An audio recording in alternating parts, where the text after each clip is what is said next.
Well, good morning. You all may be used to this Sunday morning ritual.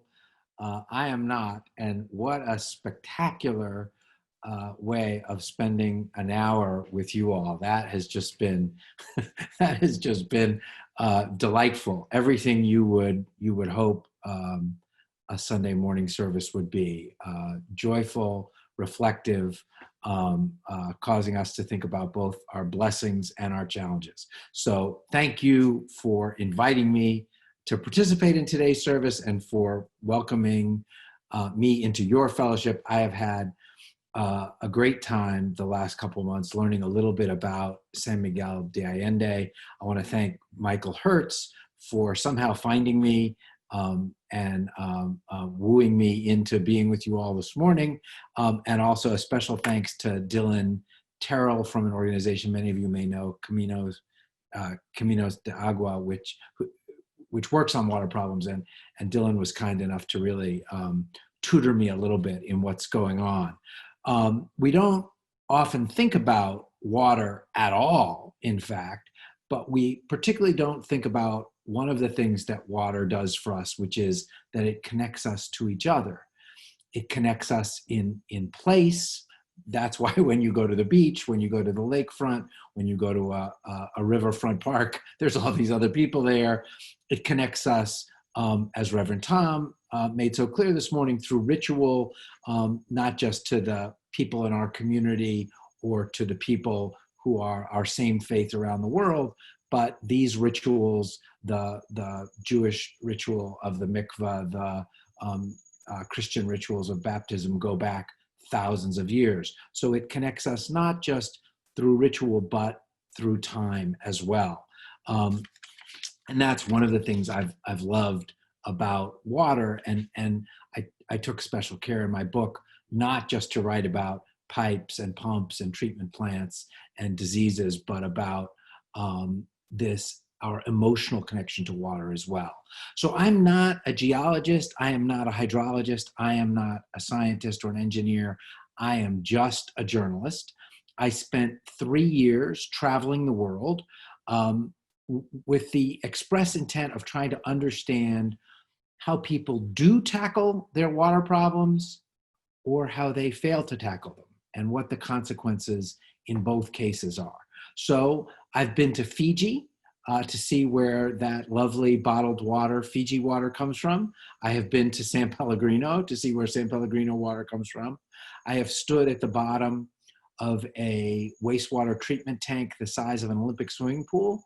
It was empty, but it had only just been emptied. I have carried water on my head with the women and girls of a village in India called Jargali, 3 kilometers out to the well, 3 kilometers back with the water grinding into the top of your head. After 45 minutes, I carried enough water to flush a US toilet once. And I wasn't that good at it because I spilled most of it down the front of my shirt. I spent a month in India, in fact, trying to understand how Indians cope with water and fail to cope with water. I also spent a month in Australia in the middle of a decade-long drought that really reshaped the economy and the politics of that country completely. And I spent a month in Las Vegas trying to understand how that city even exists. And in some ways, everything I learned in that round the world trip can be summed up in a simple, almost silly water story. If it rains hard and you look up during the rainstorm and the ceiling of your living room has a damp spot on it, the proper response, the useful response, is never, honey, the roof looks like it's leaking. Let's wait a couple months and see if it takes care of itself. It won't. It will only get worse. There are 3 basic ideas that little tiny story encapsulates about almost all water problems in the world. First, water problems almost never get better on their own. Whether you're talking about a leak in the roof of your own house or you're talking about arsenic and fluoride in the drinking water of 600,000 people. Water problems don't fix themselves. Second point is, as with the leak in the roof, we know how to solve essentially every water problem that exists. We do not need a Manhattan project or an Apollo moonshot project for water.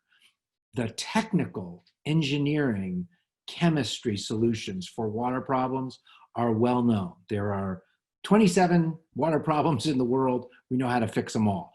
We could use better solutions to some of them, cheaper solutions, quicker solutions. There are no unsolved water problems in the world. So what that means is that water and the technical issues around water is almost never the problem. The people are the problem. The hard part when you're solving water problems is the human part. That doesn't make them easier to solve. In fact, it sometimes makes them harder to solve. So water problems don't get better on their own. We know how to solve most problems, and the hard part is the human part. And then, again, as with the leak in the roof, as with what's going on with you all, to fix water problems, you have to see them realistically. You have to put aside wishful thinking. People often bring wishful thinking directly to bear on water problems. If wishful thinking worked, every drought would end with the first prayer service. No drought, unfortunately, has ever been ended by a prayer service. You have to put the wishful thinking aside, because not only doesn't it help, wishful thinking often gets in the way of doing what's actually necessary to tackle the problem. In the region that includes San Miguel de Allende, you all do have serious water problems. The aquifer that lots of people rely on is overused. It is, to use the term that water people used, overdrawn. They use exactly the same term that the bankers use. And it's overdrawn in a dramatic, almost unimaginable way. People are using 30% more water from the aquifer than goes back into the aquifer every year. That's astonishing. That's why it's falling so quickly. And the water from the aquifer, it isn't sufficient, but it's also contaminated with two really dangerous chemicals, as you all probably know, arsenic and fluoride. Contaminated, in fact, is too mild a word. The water is poisoned with arsenic and fluoride. And problem one, the falling aquifer, makes problem two, the poisoning of the water, worse. As the aquifer falls, for a couple different reasons, the concentration of arsenic and fluoride actually goes up. So my first observation is hardly original. You hardly need me to tell you, but no child should be poisoned by having a glass of water or brushing her teeth before going to bed. No mother or father should be in a position of having to hand their child a glass of water that is poisoned. That's obvious, but in the region you all live in, that happens every day for thousands of children and thousands of mothers and fathers. That water does immediate damage to those children and also to their parents. And I think there should be a real sense of urgency about tackling that problem. The problem of the falling aquifer is a much more complicated and in some ways a bigger problem. Today, people in your area who drill water wells often have to go down 3,000 meters to find water. That is nearly 2 miles deep. That's remarkable. The scarcity issue, that falling aquifer, that's a problem that has taken decades to develop, really decades to create. It's a human-created problem. And a problem that took decades to develop can't be fixed next week or next month or next year, even if you had all the power and authority you could possibly want. That problem can't be fixed in a month or a year. Water problems are all solvable: the leak in the roof, the arsenic and fluoride in the water, the disappearing aquifer. But principle 4, the sooner you tackle water problems, the better. Almost always, a problem that is tackled sooner is easier to fix, quicker to fix, and cheaper to fix. That's true of the leak in your house. It's true of the chemicals tainting the water in the San Miguel de Allende region, and it's also true of the aquifer itself. The United States, those problems, of course, are not limited to a place like central Mexico. The US has this vast aquifer called the Aglala. It is one of the fastest falling aquifers in the world. Same thing, overpumped, overused, far more taken out than gets put back. And of course, the story of Flint, Michigan is a story of putting things in water that shouldn't be there and then letting people drink it. One of the key elements in tackling water problems is something a little odd that you need to get comfortable with if you're going to be useful and successful. And that is, water problems require a combination of urgency and also patience, a combination of urgency and patient determination. Urgency for problems like the chemicals in the water. I would ask you all as a community, if we were going to set up a system that enabled every child in the region to drink water that wasn't poisoned, what would that look like? What would it take? If we wanted that system in place a week from now, or a month from now, or a year from now, what would be required so that a year from now, you knew that every child had safe water to drink and their parents also had safe water? You'd need to move with urgency. And that solution might be temporary, while in the background, people said, okay, those folks are safe for now, but this isn't a sustainable solution. Let's get a sustainable solution. Other problems, other water problems, require a dozen different solutions all implemented at the same time. In fact, it's a little like the pandemic.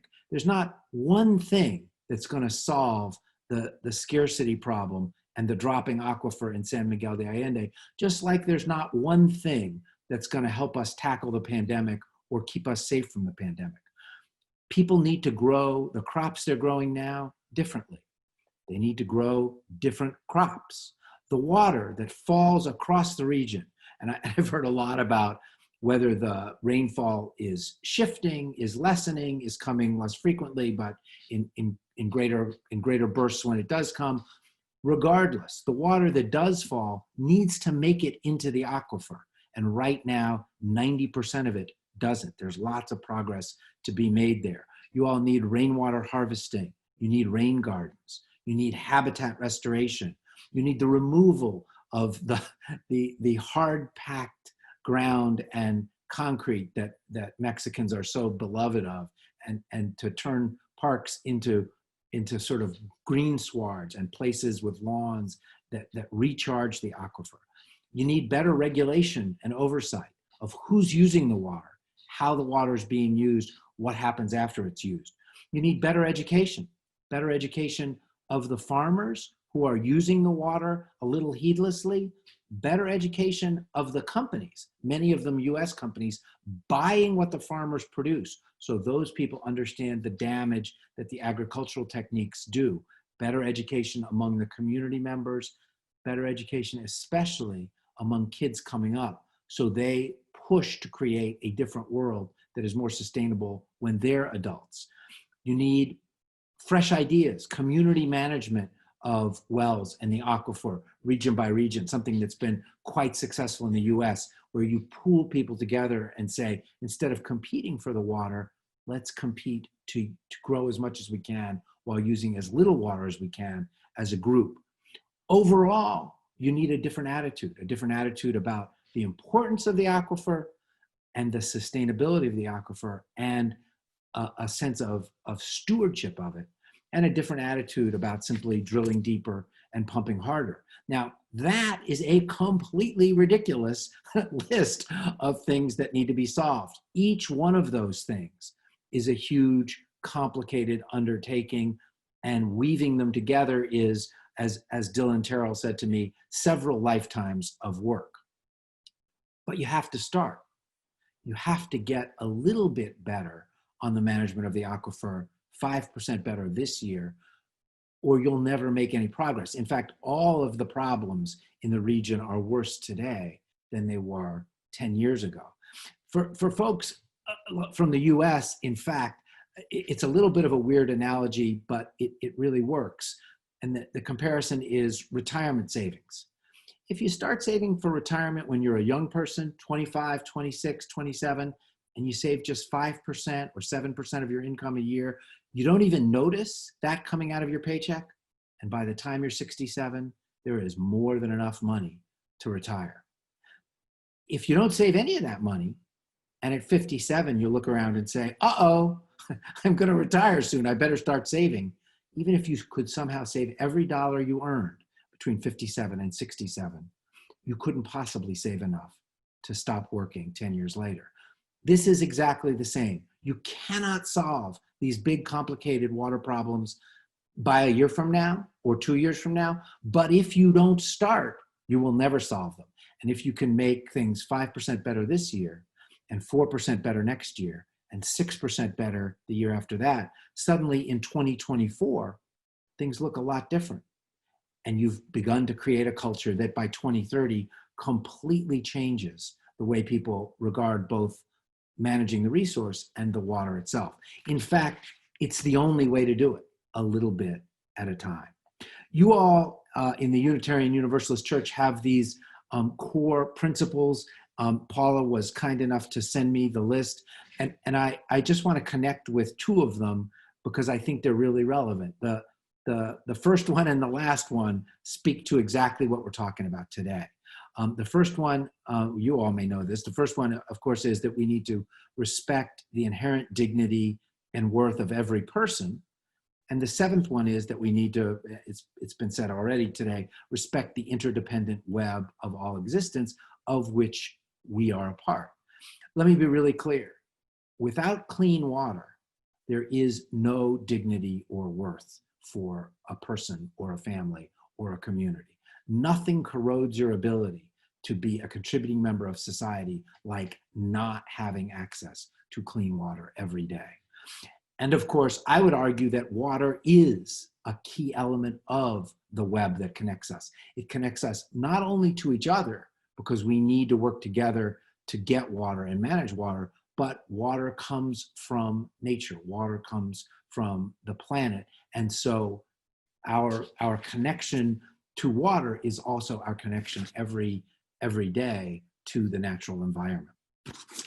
When I was in India, there was a company named Pentair. Pentair is actually a US company, big water infrastructure company. If in your US community, the water utilities replacing the water pipes, they may well be installing Pentair water pipes. They are a big freshwater pipe company. They also make water treatment facilities, huge water treatment plants for cities, all the way down to they make countertop reverse osmosis units that look a little bit like a coffee maker that can take water of almost any quality from any tap and turn it into clean, safe drinking water. They do a lot of work in India. They're a big Indian company. And one of the things they do in India is supply these reverse osmosis units to places not unlike San Miguel de Allende that have naturally occurring problems with their water and need it cleaned.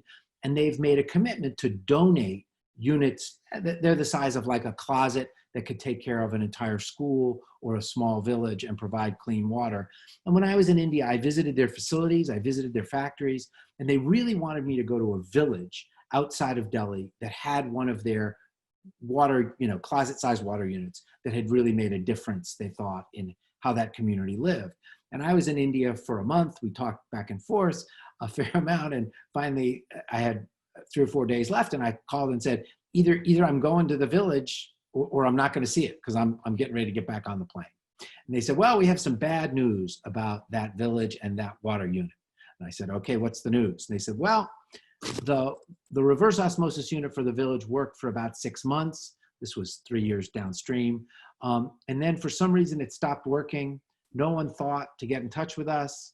They went back to using the previous supply of water, walking to get it, carrying it on their heads. They stripped the water machine the treatment machine that we had left for parts that they could use for other things. It doesn't exist anymore and they're not using it.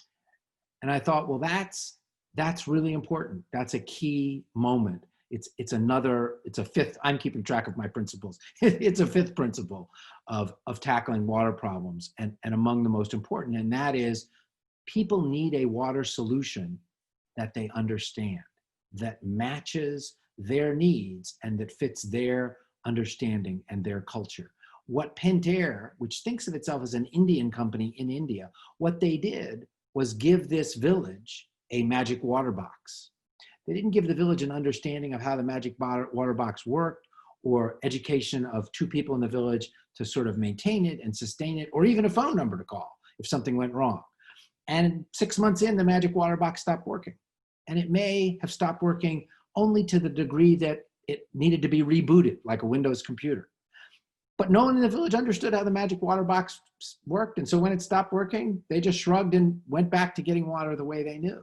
And so that was a solution that seemed brilliant and generous, but didn't match the community that whose problem it was trying to help solve. And so it ended up being something that not only in the end didn't work, it sort of increased the cynicism in that village about people coming in and helping with their problems.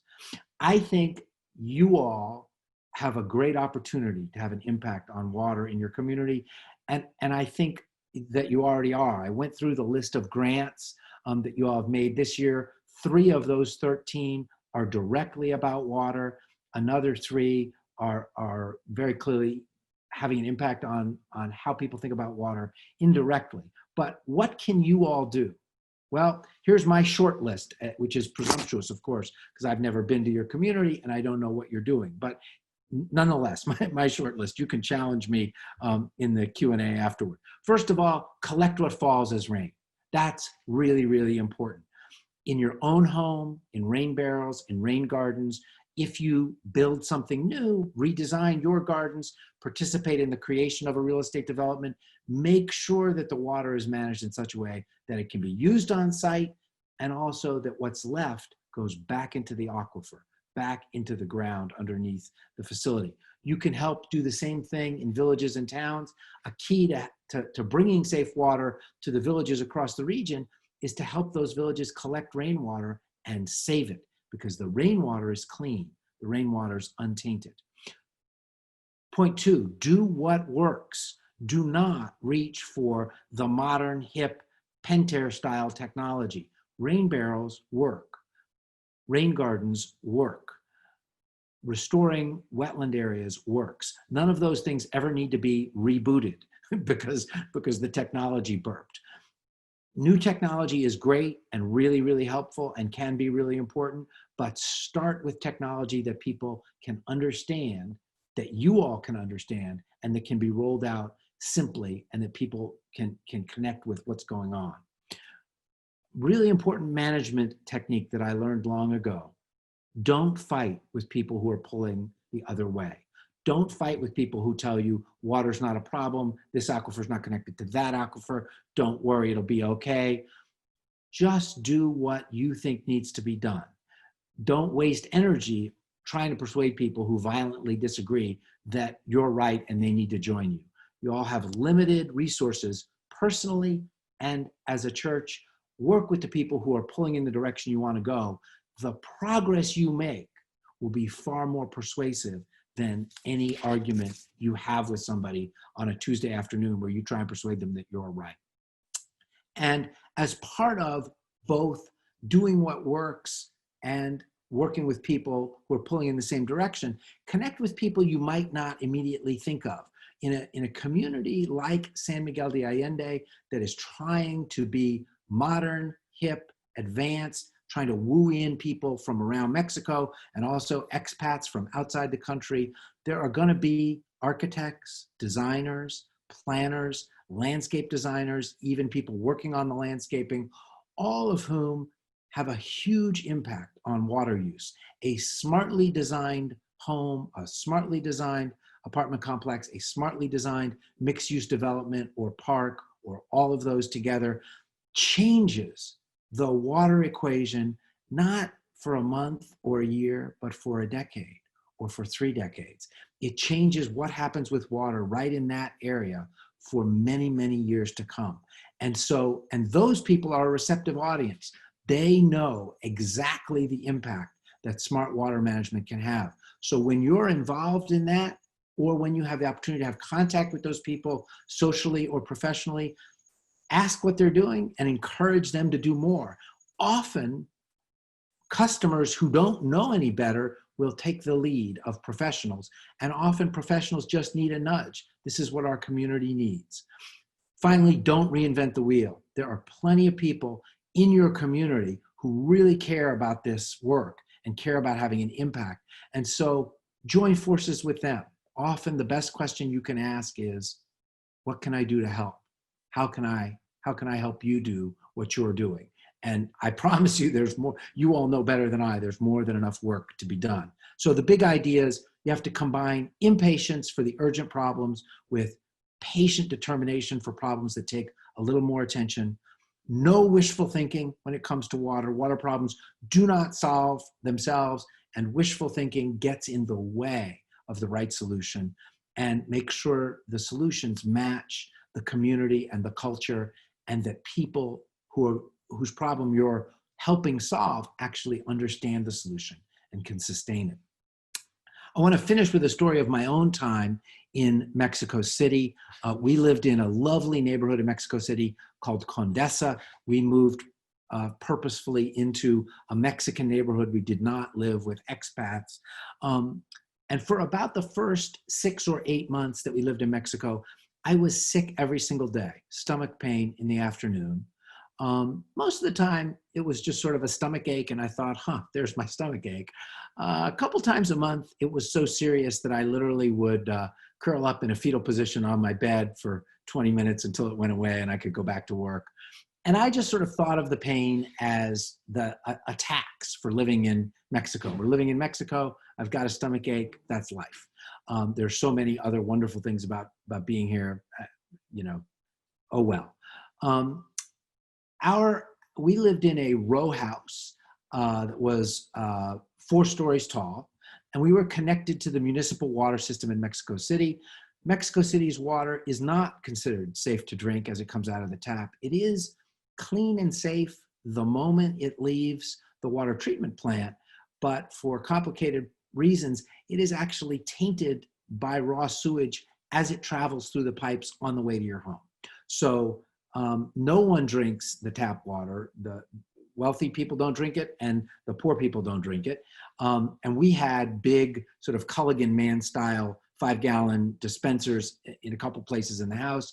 And we used that water for everything. We not only drank it and brushed our teeth with it and cooked with it, but things like washing tomatoes and washing strawberries. You didn't wash those in tap water, you washed them in bottled water.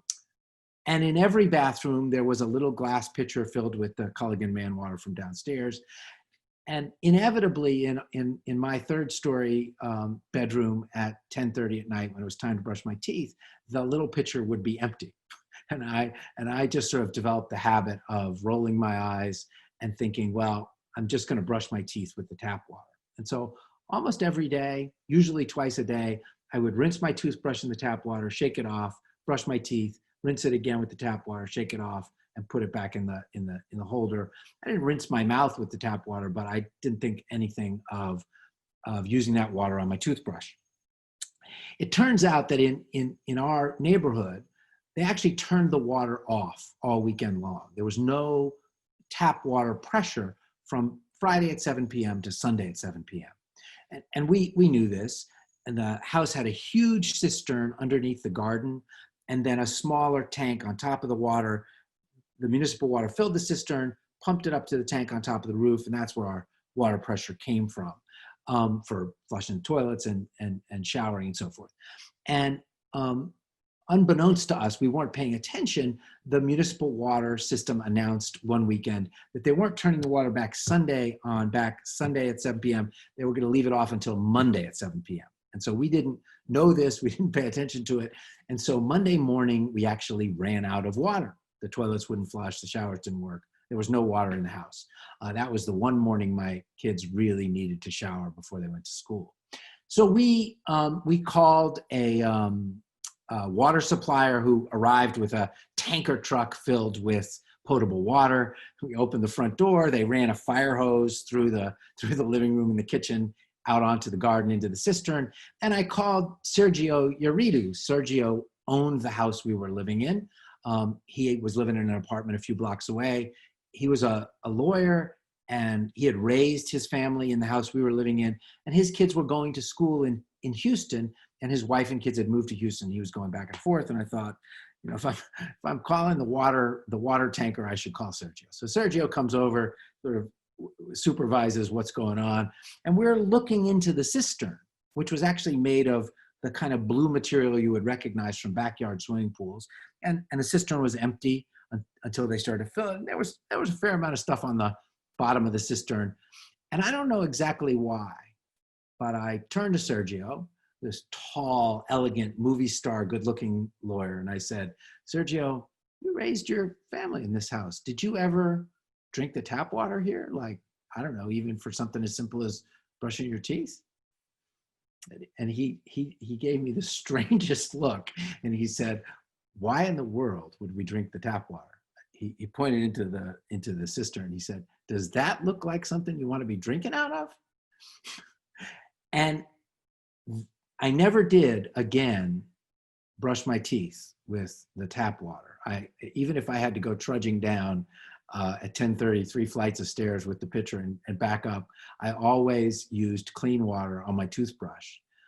And about 3 days later, my stomachache went away, and it never came back. And so literally 6 or 8 drops of water a day on my toothbrush had made me sick for 6 or 8 or 9 months. And I haven't showed you my book. I'd already written the book. This is what the clean, nice version looks like. This is what the version that an author carries around with them all the time looks like. So I knew, in all immodesty, I knew everything that an ordinary person could know about water who didn't have a specialized degree or specialized training. And yet here I was ignoring the most basic rule. I was applying wishful thinking to my toothbrush every day, and also not making the most basic connection. Why was I sick? I was sick because I was drinking the water I wasn't supposed to be. So that's a reminder to me all the time, and I think a wider reminder to approach these problems with appropriate humility, but also determination, and also willingness to sort of take a step back and listen and reassess things and make sure you're doing the most basic things first. All right, I so appreciate being included, and I will stick around, obviously, for your questions and for the rest of the service. Thank you so much.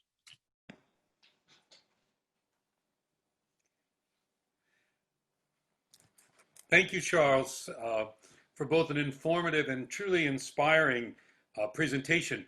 You know, we particularly appreciate your focusing on our community and the challenges that are here, and also what we can do about them. You've also whetted my appetite, at least, and I'm sure others, to read the book, The Big Thirst, The Secret Life and Turbulent Future of Water, and I plan to do so, and I'm sure others will as well. And now I'd like to invite everyone to join in bringing our service to an end, singing hymn number 74, On the Dusty Earth Drum. The words are actually a poem celebrating rain, written by an early 20th century African-American playwright and poet. His name, Joseph S. Carter Jr. Carter was born in the late 1800s, lived in Louisville, Kentucky, and died at the age of 24 of tuberculosis, just as his writing was becoming known. The words will now appear on the screen. Please join in.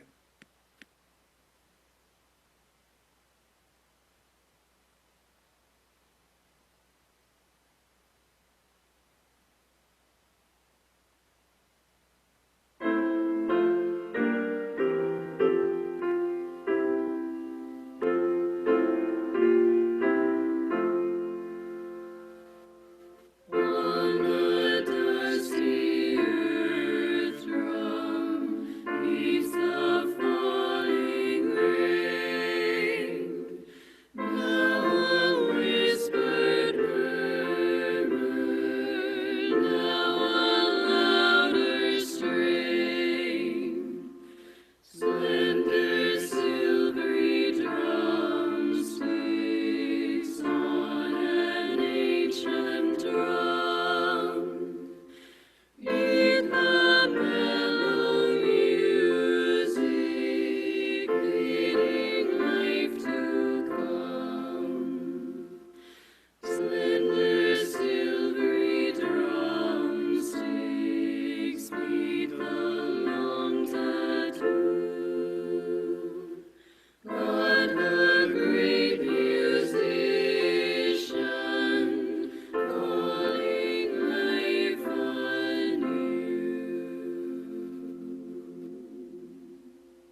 let us part with these thoughts. From ancient faiths and modern science, we know that the water that falls on the earth, that flows in the streams, that bubbles up from the ground, is sacred to us. It belongs to all of us. Nothing except the air we breathe is as essential to sustain our lives. And we know, like all gifts that we enjoy, gifts given to us that we did not earn, we need to care for it, protect it, and use it wisely and share it justly. As a faith tradition, we are a justice-seeking people, and these issues of water use and quality and availability are so clearly social justice issues. We are a tradition that recognizes the equal worth and dignity of every individual, and as such, we're called to speak out for brothers and sisters around the globe who are denied basic rights. And we're called to show justice, equity, and compassion to our fellow human beings through our words and our deeds. We now will extinguish the flame, but not the light that has come to us in the shared times. This we carry with us as an inspiration to meet the challenges of our days.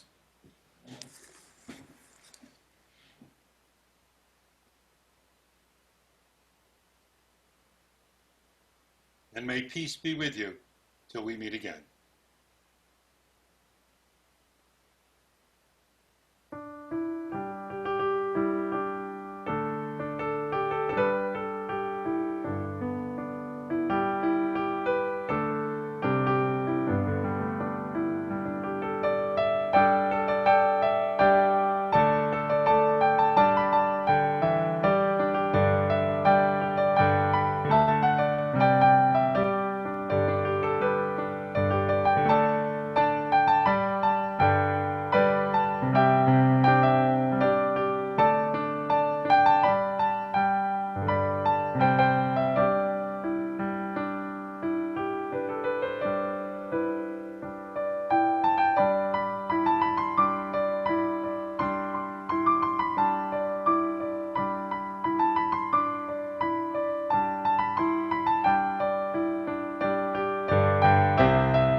Charles, while we're waiting for Paula to set up her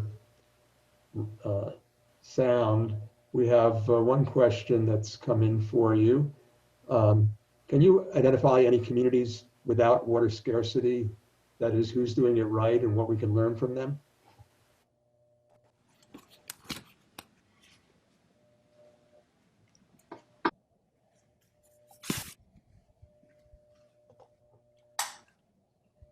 There are lots of places in the world doing it right. The key is to pick places that look like you all and that so have similar problems. So one of my favorite examples of a place doing it right is in fact Las Vegas. Las Vegas has 2.5 million residents. The amount of water that Las Vegas gets was set back in about 1935, when Las Vegas had just whatever, 15,000 inhabitants. So how does Las Vegas survive with a water allotment made when they had 15,000 inhabitants, now that they have 2.5 million, 3 million inhabitants? Las Vegas recycles every single gallon of water that hits a drain anywhere in the entire community. They are, in fact, the most effective at recapturing water and recycling it. 94% of the water that the utility supplies every day is recaptured, cleaned, returned to the lake, and reused.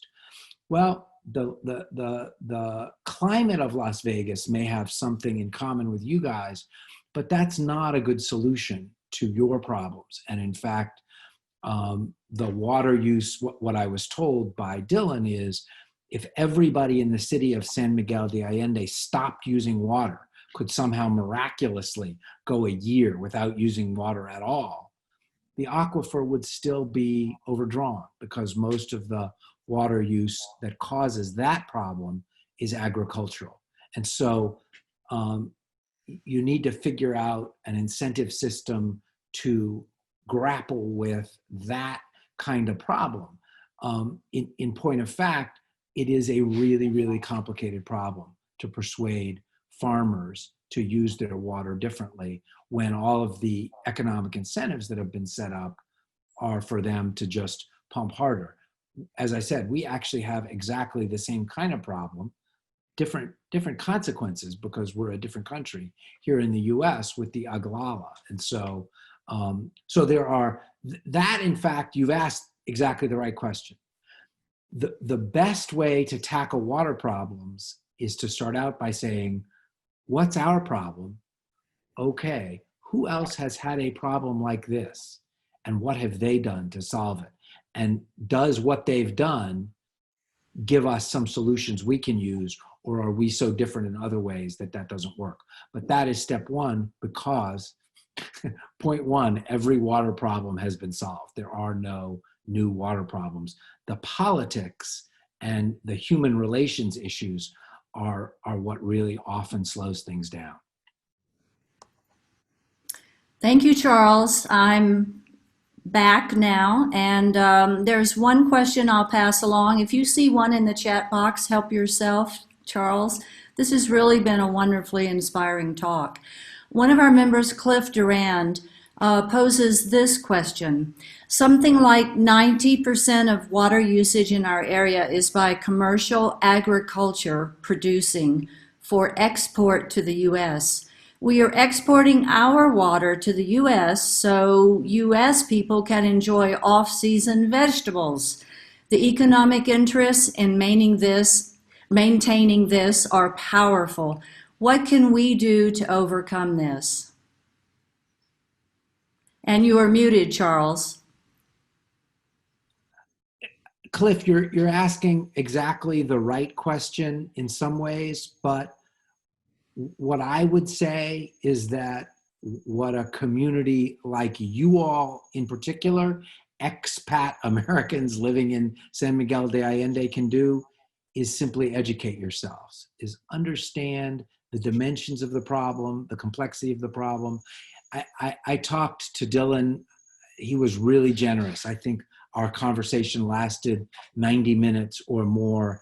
And the layers of the agricultural problem are really intense.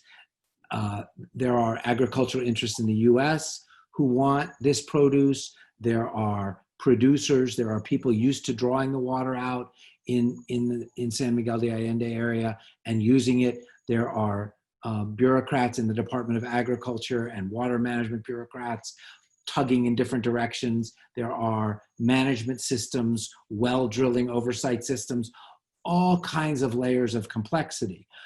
If the Mexicans decided that they wanted to solve this problem, even for Mexicans in positions of political power, it would be challenging and it would take time, and they would need a very smart strategy that changed the incentives on overusing water.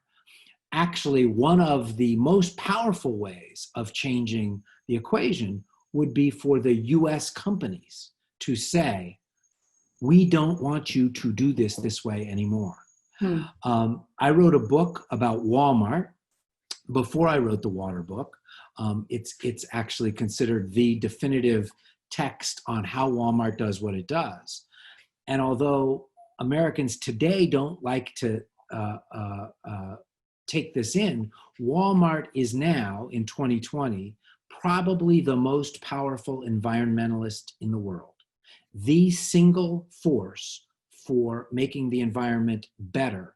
They move swiftly. They don't need to ask anybody.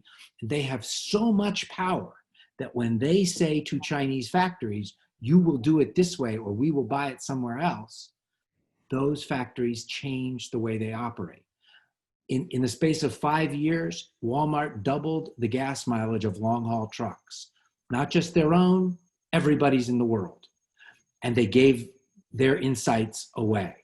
The gas mileage of long-haul trucks hadn't changed in 40 years. In the space of 5 years, Walmart cut the energy necessary to run a Walmart supercenter by a third.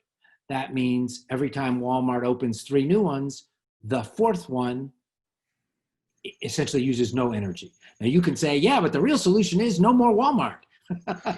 But that's not going to happen. So you want companies of that scale to do the right thing. They live in the world too. Their employees live in the world too. So in some ways, the quickest path to changing what's going on is for the big customers of that produce to say, we want to keep buying it from you, but we want you all to change the way you produce it so that producing it for us doesn't damage you. But there is a lot of complexity in that. And so I would say, although you all think rightly that's the most serious problem, I would say work on the aspects of the problem that are easier to tackle and learn as much as you can about the layers of complexity. It would be like Mexicans moving to Houston and saying, boy, this oil and gas thing y'all got going on here is a mess. Let us clear it up for you. I'm not sure how welcome that would be, even if they were right. So you need to check in at the level where you can be useful and helpful, while also watching what else is going on. Thank you, Charles. You're saying that Walmart has had a conversion? Wow, I didn't realize that. Want to ask you something about climate change. How does climate change factor into the water problems here and into the points you made? We didn't hear climate change yet come off of your lips this morning. That's true.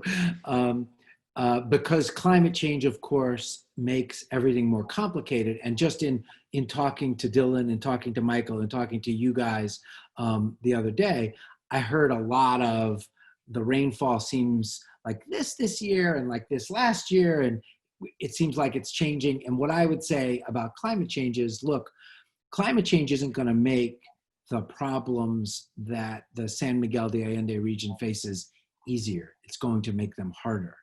And you don't actually know what the unintended consequences are. Maybe you could imagine a situation in which the total rainfall didn't change, but the time of year it fell changed. That's happening in lots of places.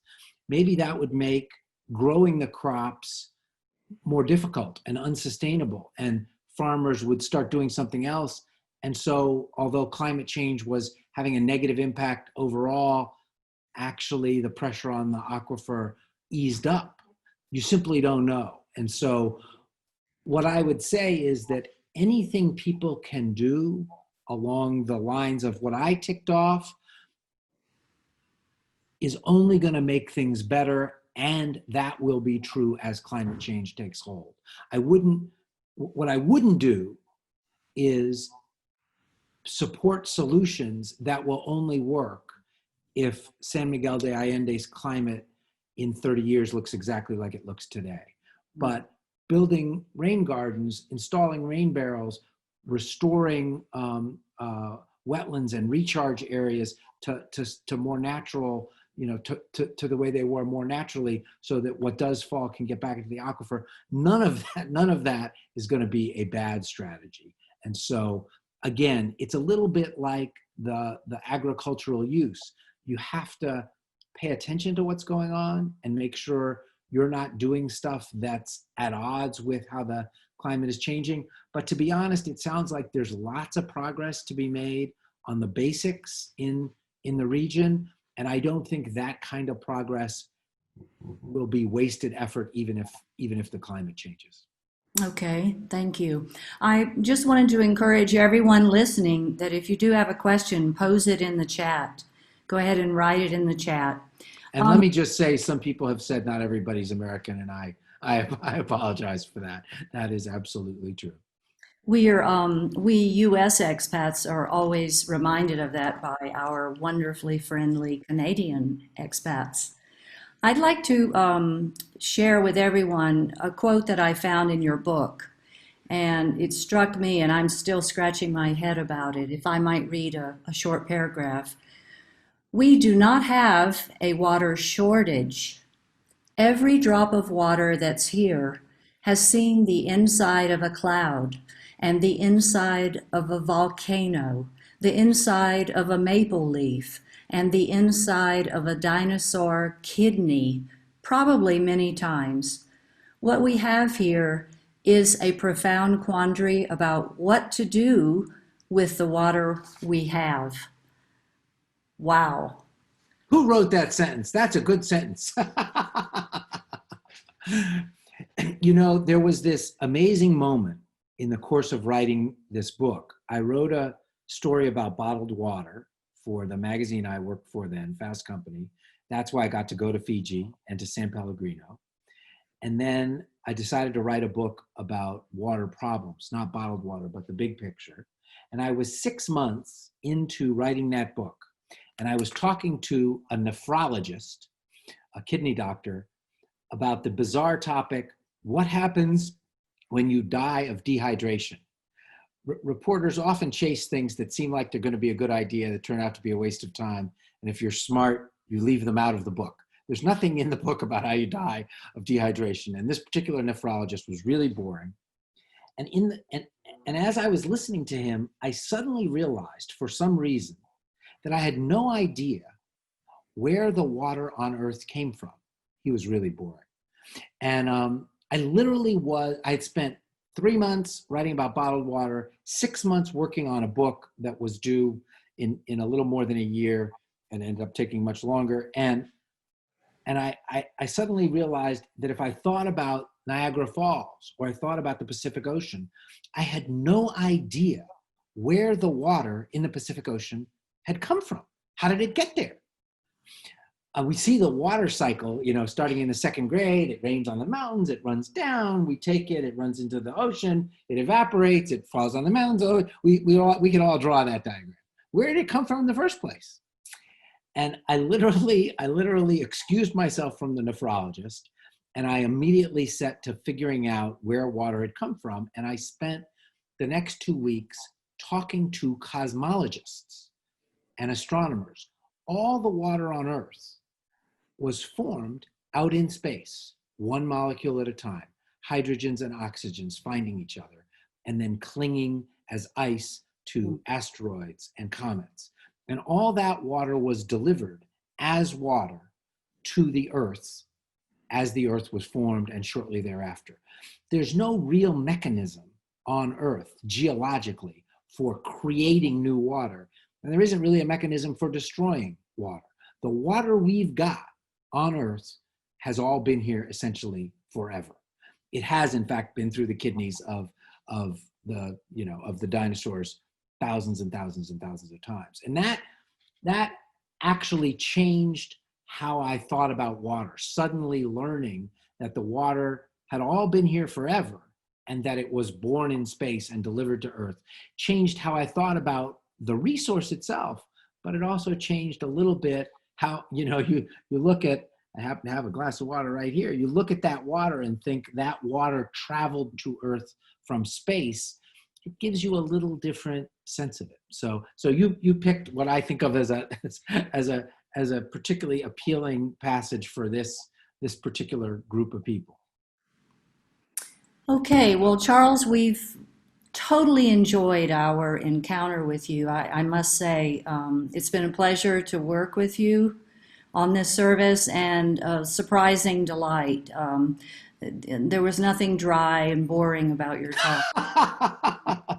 Well, We I really, want to, if you look at the cover of the book, every water book in the history of the world is a dried, cracked lake bed with a dead tree, or a little water spigot with one drop coming out. And I said, I want an optimistic water book cover. So give me 1 minute to say a word about the book that came out since then. I went on from discovering that water came from space. That was my personal discovery. The actual scientists knew that, to writing about space. I had a book come out last summer about the race to the moon in the 1960s. And it is relevant in the following way. Going to the moon was impossible when John Kennedy said on May 25th, 1961, let's go to the moon.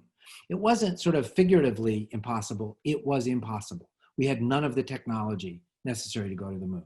9 years later, Armstrong and Aldrin are bouncing around on the moon. Every problem of climate change is a water problem. Almost all the consequences of climate change are water related. And you know what? Just like the list I ticked off for you, we actually know how to tackle climate change. If you lined up 8 brilliant climatologists and public policy people and asked them separately for the top 10 things we could do to tackle climate change that would make a difference between now and 2030, the lists of 10 would converge. 5 or 6 of them on every list would be the same. It's not only not impossible, we know what to do. And so writing about how we got to the moon was such a break from the world we're sort of living in right this minute in order to get the book done for the anniversary last summer of the 50th landing. But it's also a reminder that we can actually tackle big problems and fix them. That's true of climate change in the big picture, and it's also true of the problems that San Miguel de Allende faces. There is no question those problems are fixable, but patient determination as well as urgency. and we've got to go and do our part voting and get people who will listen to the scientists too and get the job done. Well, we will excuse you today, Charles. Thank you. We'll be talking about our time with you this morning for a very long time. It's been very memorable. Thank you very much. And Thank you guys. You've been great. I appreciate it. we'll invite you to say goodbye, and we'll invite Farewell. everyone else to stay connected for more general chat. And Charles, you're welcome to hang around too if you'd like. And we're always eager to welcome back Tom to share a perspective on what you've heard and any other goings on. Just chime in another thank you to you, Charles. It was really a wonderful talk, and I love your positive message. And I always feel that those messages deliver a lot more of product than do the laments. And I'm getting a message that Dylan Terrell of Caminos de Agua, who has spoken to our fellowship before, has been on the Zoom with us this morning. That is great. And I want to thank Dylan for all the time that you spent with Charles. And a special salute to Michael Hertz for bringing Charles's book and philosophy to the Sunday Service Committee, where we immediately said, well, I think it's a very long shot, but why don't you reach out to Charles and see if there's any way you could book him for a service. And a few months later, here we are, and that's part of getting people on the moon too, is getting Charles Fishman here on a Sunday morning in little old San Miguel. Okay.